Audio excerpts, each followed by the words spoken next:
You see these managers, I think Rosini is using like outdated tactics where you see the DM drops into the center backs and then he splits them and then maybe the fullbacks try to overlap. Like, I think those are like outdated tactics, in my opinion. When this manager came in the first like few weeks, maybe 4 weeks, the wins he was giving, it was because of Joe Pedro. Joe Pedro was on like red hot form and he was like scoring game in, game out. But now I think you guys not winning against Manchester City is not about because you're never going to qualify for the Champions League.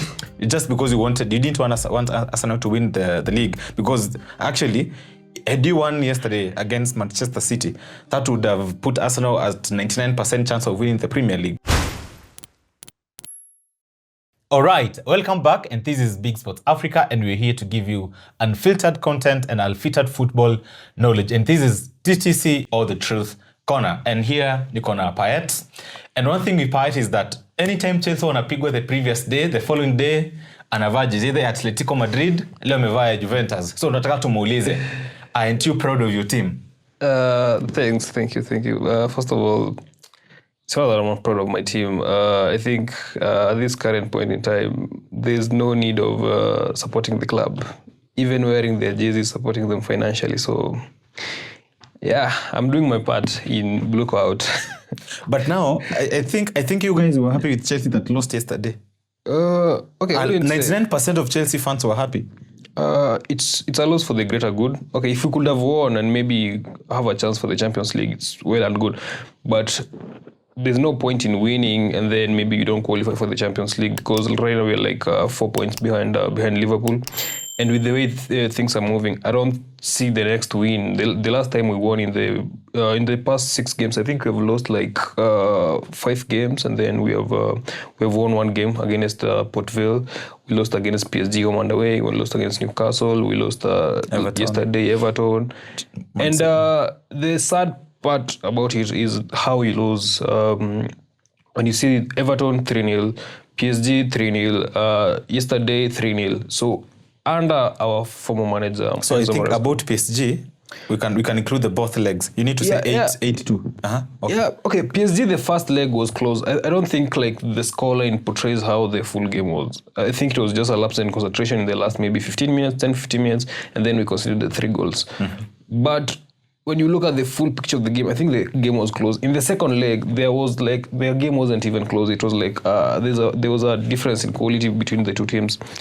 But now the problem comes down to the manager. When you look at the manager, let's say Enzo Maresca, under Enzo Maresca, we lost a game by 3 goal deficit once, and it was against Brighton. I think it was early last year, January, after the FA Cup, and then the away game, we lost 3-0. That is the only game we lost 3-0. Under this manager, I think we've already lost like 5 times. We've already conceded like more than 3 goals like 5 times against PSG, against City, Everton. And then when you look at it, it's the profile of players that you conceded to. At Everton with Beto, the guy who doesn't even score for Everton, he scored twice, not even once. Yesterday, Jeremy Doku, of all the players who can score, Jeremy Doku. And if you look at the players right now, most of the players have regressed. Kurel has regressed since this manager came in. The same with Caicedo. I think Caicedo was, before this manager, Caicedo was touted as one of the best DMs, if not the best DM in the world. But right now, when you look at the performances of some of these players, even the franchise player, Cole Palmer, he hasn't been anywhere. I think when this manager came in the first like few weeks, maybe 4 weeks, the wins he was giving, it was because of Joe Pedro. Joe Pedro was on like red hot form, and he was like scoring game in, game out. He scored like 10 goals. Was it in like 7 games? He had a hat-trick against Aston Villa. But since then, Joe Pedro hasn't scored for like apart from the FA Cup game against Port Vale, he hasn't scored for like 4 games running, and we haven't won any games. So now let's talk about what do you think really changed against Chelsea in the second half, because Chelsea in the first half they were the better team. Actually, they scored and it was ruled offside. They had some few chances. Something must have changed against Chelsea, and I felt a manager is able to change or able to identify mistakes mid-match and be able to change that, won the match yesterday, and that was Pep Guardiola. Pep Guardiola understood what actually the team wanted, and during the halftime, he gave the team the insights of what he saw and what he expects his team to change. And we saw in the first 10 minutes, Actually, it was the first 15 minutes because they scored the first goal 51, 57, and 60 something. Yeah. So the first 10 minutes, they've scored a goal. After 5 minutes again, 57, they've scored a goal. After 5 minutes again, they've scored a goal. And the thing with Manchester City is that if you give them a chance, they score the first one and you give them a chance, they score a second and they score a third. And they almost scored a fourth and a fifth. Yeah. So what do you think changed? Chelsea went at halftime the better team, and then they came. Hata watu wanasema muliza game. Yeah, I think it's down to, as I said, it's down to the manager. What the manager tell the players at halftime. The manager came out and maybe he told them, "You are okay, you are fine. Let's just continue with what we are doing." The other side, Pep Guardiola went in and told his players, "It's not good enough. What we are doing is not good enough. We are challenging for the title, and everything." But also tactically, I think something shifted. Okay, let me just speak on it before. You see, this manager, I think Rosinha is using like outdated tactics where you see the DM drops into the center backs and then he splits them, and then maybe the fullbacks try to overlap. Like, I think those are like outdated tactics, in my opinion. This, like, in this current point in time, we have ball playing center backs. We have goalkeepers who are like sweeper goalkeepers and everything. So there's no need of your DM dropping into the center backs. Caicedo was dropping in between the center backs, or even sometimes the Andre Santos. And that's where the third goal came. Yes. So I feel like Pep noticed this, like in the coming out of in the second half. I think he noticed this. He noticed that there's a midfielder who is dropping into the defense. Yeah. When you concede the first goal, our DM, we play with two DMs, but Andre Santos was the one who was marking Nico O'Reilly, and he missed him. Okay, the guy is short, like he can't contest. Yeah, he missed him. So, and then the third goal, you can also see Caicedo lost the ball and everything. So I feel like Pep noticed that because even me, I noticed it. The DM dropping in between the centre back. It's not a good. I don't think it's a good way of playing football in 2026, because you find out that if your DM is dropping into the centre back, what's the point of who is going to beat the press? You see, when I look at Zubimendi is not like good in terms of beating the press. Yeah. But he gives you an option in midfield for somebody to pass, for you to pass to somebody. You get the point. So I feel like the DM dropping into the midfield, that was the key factor that Pep Guardiola noticed. Okay, we are going to try and press maybe the remaining DM in the midfield, and then we'll win the balls, go wide, and then maybe try and create chances from there. So because when I watched that match, I noticed that in the second half, when Caicedo drops, Nico O'Reilly inverted to the midfield, and down Chelsea midfield gets overloaded. And then the moment they get the ball into the midfield with a quick transition, Semenyo, Doku, Haaland is running at the center, and then you find that Chelsea is getting confused. So the ball is inside the box, and everything you just get confused. Yeah, that is true. You could find like the City are overloading the midfield. It's very rare to find Chucky in the box. Most of the time, Chucky was outside the box, or maybe on the right side or on the left side. So you could find that in the DM, Chelsea have maybe, if it's Caicedo or Santos, and then plus the other midfielder who was Cole Palmer. Cole Palmer is not very good in terms of defending and transition football. So I feel like the midfield was overloaded. They had Rodri, then O'Reilly was inverting. They still have Bernardo Silva in that midfield, and then Chucky was still dropping into that midfield. So like you could find that they are overloading Chelsea. Chelsea, like in the first 15 minutes of the second half, like they were nowhere to be seen in the midfield. They could just find, maybe they recover the ball and then they make one pass, and that pass maybe the wrong pass. So I feel like the midfield in the second half is what destroyed the whole game. Yeah, and Caicedo dropping down to receive the ball actually from the goalkeeper, not even from the centre backs. Because I'm looking at that role, the role that Martin Odegaard plays at Arsenal, dropping to pick the balls from either from the defenders, from the goalkeeper, and then our number 6 is still waiting in the midfield. So the number 6 is giving options to Martin Odegaard to drop the ball to him. But now when you look at how Chelsea played, Caicedo, our number 6, the number 6 who is supposed to be at the midfield ready to collect the ball, is the one who is dropping to collect the ball from the defender. And then you find from the goalkeeper actually. And then you find in the midfield, we do not have option Chelsea did have an option. So after collecting the ball, who am I supposed? So Palmer is much forward. Yeah. And the only midfielder remaining in the midfield is like he's marked out of the game. And then Santos is marked now because he's the only midfielder there. So and then we just lose the ball with the midfield, but now I think you guys not winning against Manchester City is not about because you're never going to qualify for the Champions League. It's just because you didn't want Arsenal to win the league, because actually had you won yesterday against Manchester City, that would have put Arsenal at 99% chance of winning the Premier League, despite them losing against Bournemouth on Saturday. Okay, I don't think Chelsea have that mentality, like that Spurs mentality of like we're going to lose so that Arsenal don't do this. One thing I know is in the first half, okay, I'd call it an exhibition match in the first half. We came in, played well and everything. But one thing I know, when a team goes into halftime and it comes back and then the performances drop, it's down to the manager. That is one thing I'm always very cautious about. Yeah.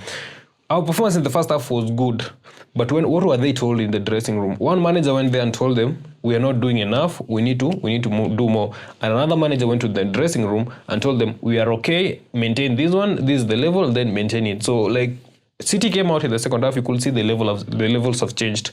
They shifted gears and then they were rolling all over. But I think our manager, the Chelsea manager, I think for him, what he told them at halftime was, you are okay, your performance is okay, I think you can roll on with the current state of the game. So I think it was down to the managers. So now, because I think at this point,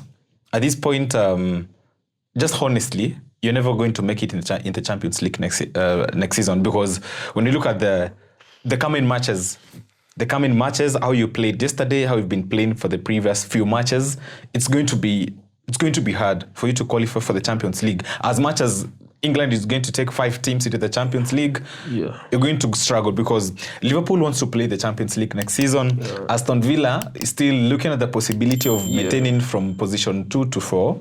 Also, Manchester United, I think looks like they've cemented that Champions League spot. The only way Chelsea can play the Champions League is by winning the Champions League. No, not winning. Not even winning. Hey, not even. Have you watched? Not have you watched? So Villa have a Europa League, and Liverpool have a Europa League. The Champions League. The Champions League. So if any of them win their competition and they finish outside of the top 4, like first to fourth, any of them between Villa and Liverpool, but I don't think Liverpool will win. So likely Villa. Let's say Villa win the Europa League and then they finish maybe 5th. That one then you take 6 teams to the Champions League. Yeah, they will take 6 teams, and hopefully if Chelsea finish 6th, I can see a situation where we don't even finish 6th. Like I can see a situation because we are like 2 points ahead of is it Everton and Brentford, and and like the difference between Chelsea at 6 and was it Bournemouth at his 11th? It's like 3 points or 4 points. Yeah. So like you feel like we are near 11th. More than you are near 5th or 6th. Yeah, 5th or 6th. So I think the only way Chelsea can go into it is maybe they maintain the 6th and then maybe hoping that Aston Villa can win the Europa League. So now I feel at some point, you guys, after you changed the manager, something happened to the players. Because you saw what Cucurella came out and said, you see what Enzo Fernandez has been sanctioned for. Yeah. So you see a captain, Reece James, backing Cucurella for what he said when we were international break. And that actually puts the manager on the spotlight. Because in the next few matches, if he doesn't qualify for the Champions League, if he doesn't win next few matches, I don't see Rosnier managing Chelsea in next season. Okay, obviously he was given a 5-year contract when he signed for the club, but I think that 5 years contract is to protect the club, in case any team comes to poach the manager. The same thing with what happened to Maresca. Maresca, City were in for him, so in case City wanted him, like when he's still under contract at Chelsea, so they were to give a compensation package. So but that is it. But down to business, the 5-year contract doesn't mean anything to the club, because I think they have a break clause. The Athletic, I think the Athletic reported that they have a break clause. So in this situation, I feel football is a business. Like you can't be going to mid-table, spending millions in transfers, wages and everything. Some of these players are getting huge contracts. Enzo Fernandez, the issue is not even about the transfer. The issue is about the contract. Enzo Fernandez is on like 180k a week at Chelsea. So his next contract should be like maybe 250k to 300k. Because for me, he's our most not important player, but I will say he's our most influential player because he's always fit. He's always even in the past, like I think 2 years, he hasn't played in like 8 games for Chelsea, and in those 8 games, I think we have won like 2 games. So yes, he has divided opinion in the fan base, how he plays and everything, what he offers and everything. But for me, I feel like he's one of the most influential players in that team. So because now just there, do you think if Enzo was played against Manchester City, do you think the results could have been different? Not actually winning, or do you think?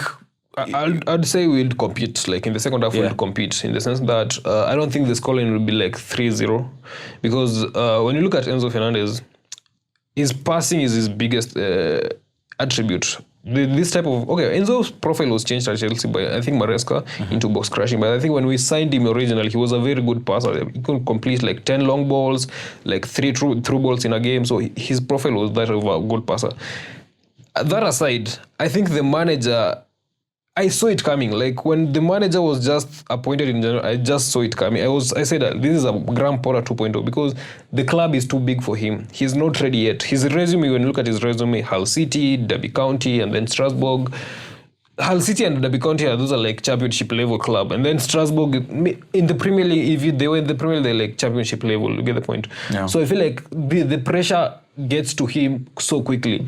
One thing he's a very good talker. Like he's a very good, he handles the media very well. Like he talks a lot and he convinces people so well. Yeah, like he's so convincing. He comes in and says, I don't need time. We need to win right now. And I've come here to win. Yeah. But then yesterday when you lose, I know I don't have time, but with time I think we're going to create something great. So I feel like the manager is just a mouthpiece for the owners. Mm-hmm. The owners are the real problem. Yes, I can come here and say maybe the manager must go, his tactics. I can see his tactics. We are being overloaded. We are conceding a lot of chances and everything. We're not creating enough chances. I can say all this. But if the owners are still the same, it's the same story over and over again. So I think the owners are the biggest problem at Chelsea. Now, let's talk about the young player of the season. Who do you think is the young player of the season? This season? Yeah. I think Nico O'Reilly. Thank you. So I want us to talk about Nico O'Reilly. Yeah. How old is he? I think he's 21. He's still a teenager. I think. He turned 21 this summer. So now, because I think Nico O'Reilly, the way he's been doing business lately, we saw him against Arsenal. Yeah. In the Carabao Cup final. Scored 2 goals, right? Yeah, he scored 2 goals. We saw him against it was against Liverpool. Yeah. He tried to do something. And then again against Chelsea. So what do you think what is he doing differently? I think he understands the manager's tactics. Okay, let me compare the two. Do you see Lewis Hall? I think him and Lewis Hall have been... Him and Lewis Hall have been 2 of the best, like, I think, young up-and-coming left-backs in the league. But when you see with Lewis Hall, he's more of like a traditional left-back, bombing up and forward, crossing the ball and everything. O'Reilly, yes, he's playing as a left-back, but I think, like, he understands the tactical approach of Pep Guardiola. Inverting where he should be, like his positioning, maybe underlapping, when he should be crashing in the box. Yeah. So, like, I feel like O'Reilly understands Pep's tactics. It's the same with, like, there's a time Phil Foden, sometimes he's playing as a 9, sometimes he's playing as a winger, but like he's always giving standard performances, 8 out of 10. Okay, not this Phil Foden, but like when he was young, when he was not like a starter. So he used to give you standard performances, 8 out of 10 each and every game week. So I think it's the same thing with O'Reilly. He understands what Pep requires of him, and his execution is his biggest weapon. So yeah. So because when you look at Nico O'Reilly against Arsenal in the second half, I think Arsenal defenders, we were concentrating so much on Haaland, Doku, and the wingers. Yeah. So in the first half, Nico O'Reilly didn't invert into the midfield, didn't crash actually the box. Yeah. But now coming into the second half, he found those dead balls. Yeah. Yeah. The defender is here concentrating so much on Haaland, and then he just finds a dead ball and then scores a header. Yeah. And he's been scoring very good headers. Yeah. Very clean headers. Yeah. So do you think he's the young player of the season? Yeah, like Do you have anywhere else who could? I don't have who could anybody contend? else in mind. Like when I look at the league right now, the young players are not performing. Morgan Rogers in the starting of the season, he was maybe somewhere, but then the Villa. Okay, Villa, I think I already said in the first leg, Villa was coming wins. When you look at their XG, they have like a 0.5 XG, but they've scored like 3 goals. Like like they score, most of the time they score like outside of the box or like they score some random goals. So they were like nicking the points. But then Morgan Rogers' form has dipped. At Chelsea, Estevao hasn't been playing. At Arsenal, when you look at Daumann, maybe he has less still not games. yet there. The likes of Scaly are not even playing. So I think for me, Nico O'Reilly is nailed on for Young Player of the Season. And I think there's a very high chance for the PFA team of the season. He's one of the. I think he should be the starting left back in case they decide to use fullbacks. I think Nico O'Reilly should be in the team of the season at this current point in time. Do you know the players that have changed Manchester City's season? I think Semenyo. I don't like the player. Yeah. I don't like the profile. Like he is. He's more of like a. How can I say it? He's more like a right midfielder. Have you like the older version? And of he's very midfielders. direct. And he's very direct. But like Semenya has changed their fortunes very high because Mark Gay also he has brought stability. And another player who has changed like series turnaround, I think is Kusanov. Yeah, Kusanov at some point. Kusanov in the first leg it was Diaz and Gvardiol. Then Gvardiol got injured. I think he's out for the season. Then January Ruben Diaz got injured. So I feel like Kusanov coming into the starting 11, I think he has given them stability and he has given them like the pace and then the recovery and everything. Because I remember there's a game, I think it was against Liverpool. Yeah, I think it was against Liverpool. I think it was against Liverpool.